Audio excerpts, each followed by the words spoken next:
सोचिए, एक राज, उसकी कीमत क्या हो सकती है? कभी कभी ये इतनी ज्यादा होती है कि बड़ी बड़ी कंपनियां तक हिल जाती हैं। तो चलिए, आज बात करते हैं ऐसे ही एक बहुत बहुत महंगे राज की। 19 करोड़ 40 लाख डॉलर। जरा इस रकम को सोच कर देखिए। ये कोई लॉटरी का इनाम नहीं है। नहीं, ये तो एक बहुत बड़ी टेक्नोलॉजी कंपनी पर लगाया गया जुर्माना है।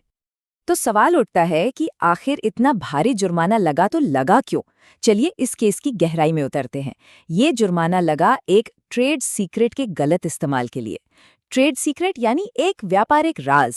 और सच कहूं तो ये मामला हमें साफ साफ दिखाता है कि आज की दुनिया में ना असली दौलत तो जानकारी ही है, और इसे चुराने के अंजाम कितने संगीन हो सकते हैं।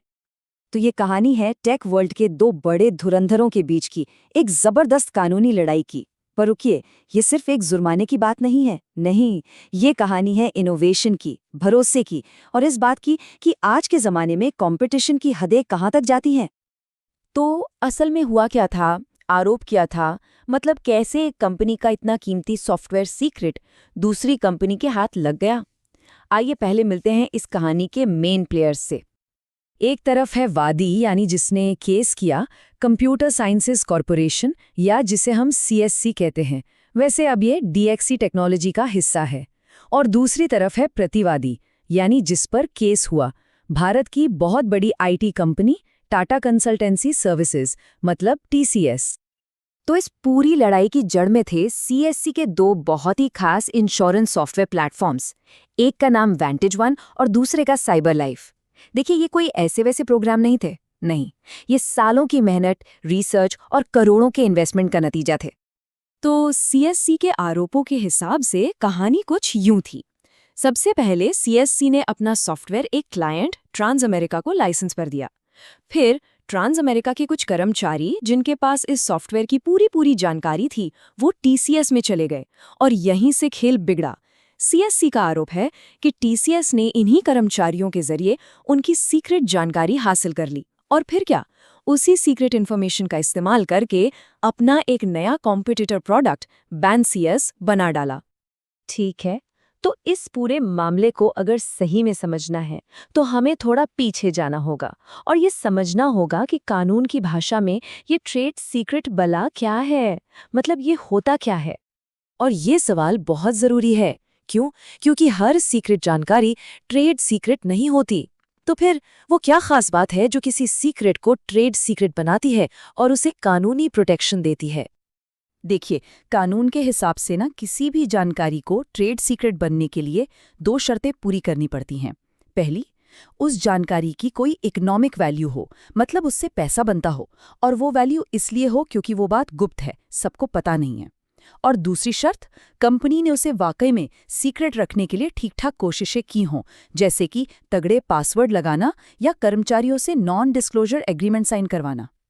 अच्छा, ट्रेड सीक्रेट को समझने का एक और अच्छा तरीका है इसे पेटेंट से कंपेयर करना। पेटेंट तो सबने सुना होगा। सोचिए, पेटेंट क्या है? ये आपके आविष्कार को लगभग 20 साल के लिए बचाता है। पर इसकी एक शर्त है, आपको सबको बताना पड़ता है कि आपने बनाया क्या है, सब कुछ पब्लिक करना पड़ता है। लेकिन ट्रेड सीक्रेट, अरे वो इसका ठीक उल्टा है। वो तब तक सेफ है जब तक वो एक राज है। अमेरिकी सुप्रीम कोर्ट ने एक बार इसे बहुत ही कमाल के तरीके से समझाया था। उन्होंने कहा, जहां पेटेंट कानून एक दीवार की तरह काम करता है, वहीं ट्रेड सीक्रेट कानून एक छलनी की तरह है। मतलब पेटेंट तो एक मजबूत दीवार है जो हर किसी को रोक देती है, पर ट्रेड सीक्रेट एक छलनी जैसा है। ये सिर्फ उन्हें रोकता है जो गलत तरीके से जानकारी हासिल करने की कोशिश कर रहे हैं। अगर कोई और उसी चीज को खुद से ईमानदारी से बना ले तो उसे कोई नहीं रोक सकता। तो मान लीजिए किसी पर ट्रेड सीक्रेट चुराने का इल्जाम लग गया। अब कोर्ट में ये लड़ाई लड़ी कैसे जाती है? चलिए जरा इस कानूनी दांव-पेच पर नजर डालते हैं। कानूनी भाषा में ट्रेड सीक्रेट की चोरी को कहते हैं मिस एप्रोप्रिएशन। भारी शब्द है, पर मतलब सीधा सा है। या तो किसी सीक्रेट को गलत तरीके से हासिल करना, या फिर बिना इजाजत के उसे इस्तेमाल कर लेना या किसी और को बता देना। तो ये गलत तरीके क्या हो सकते हैं? सोचिए, सीधी सीधी चोरी, रिश्वत देना, झूठ बोलना, किसी का भरोसा तोड़ना, या फिर किसी भी तरह की जासूसी, चाहे वो डिजिटल हो या असली दुनिया में। अब अगर कोई कंपनी कोर्ट में ये साबित कर दे कि हाँ उसका ट्रेड सीक्रेट चोरी हुआ है, तो उसे कई तरह की राहत मिल सकती है, जैसे कि उसे जो भी नुकसान हुआ है उसका मुआवजा। कोर्ट तुरंत उस सीक्रेट के इस्तेमाल पर रोक लगा सकता है और कई बार तो सजा के तौर पर एक्स्ट्रा जुर्माना भी लगाया जा सकता है। लेकिन रुकिए, कहानी का दूसरा पहलू भी तो है। जिस कंपनी पर आरोप लगा है वो भी तो अपना बचाव करेगी। वो क्या तर्क दे सकती है? वो कह सकती है कि अरे हमने ये जानकारी खुद बनाई है, कहीं से चुराई नहीं। या ये भी कह सकती है कि ये तो कोई राज था ही नहीं, ये तो पब्लिक में सबको पता था। या फिर एक और दलील कि केस करने में बहुत देर हो गई। चलिए अब इस केस से थोड़ा और जूम आउट करते हैं और बड़ी पिक्चर को देखते हैं। ऐसे मामले ना सिर्फ दो कंपनियों के बीच की लड़ाई नहीं होते, ये हमारी आज की इकोनॉमी के एक बहुत ही गहरे, एक बहुत ही बुनियादी तनाव को दिखाते हैं। और ये तनाव किस चीज के बीच है? ये है इनोवेशन को बचाने और एक हेल्दी कॉम्पिटिटिव बाजार बनाए रखने के बीच का एक नाजुक सा बैलेंस। और यहीं पर मामला ना थोड़ा पेचीदा हो जाता है। एक तरफ है कंपनी का हक कि वो अपनी मेहनत, अपने इन्वेस्टमेंट से बनाई गई इंटेलेक्चुअल प्रॉपर्टी को बचाए, और दूसरी तरफ है एक कर्मचारी का हक कि वो नौकरी बदल सके और जो भी उसने सीखा है, जो भी उसका हुनर है, उसका इस्तेमाल कर सके। और देखिए, ये सिर्फ कंपनी और कर्मचारी की बात नहीं है, इसमें हम सबका यानी पब्लिक का भी इंटरेस्ट है।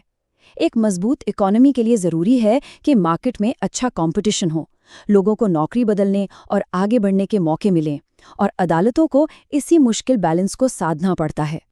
और सच मानिए, यही सबसे बड़ी चुनौती है। कानून को एक बहुत ही महीन सी लकीर खींचनी पड़ती है, ये तय करने के लिए कि कहाँ एक कर्मचारी का अपना तजुर्बा और स्किल खत्म होती है और कहाँ से कंपनी का ट्रेड सीक्रेट शुरू होता है। ये एक ऐसा सवाल है जो इस पूरी बातचीत के बाद भी हमारे दिमाग में घूमता रहना चाहिए। टेक्नोलॉजी जितनी तेजी से आगे बढ़ रही है, ये लकीर उतनी ही धुंधली होती जा रही है, और $194 मिलियन जैसे मामले हमें बार बार याद दिलाते हैं कि इस लकीर को पार करने की कीमत कितनी भारी हो सकती है।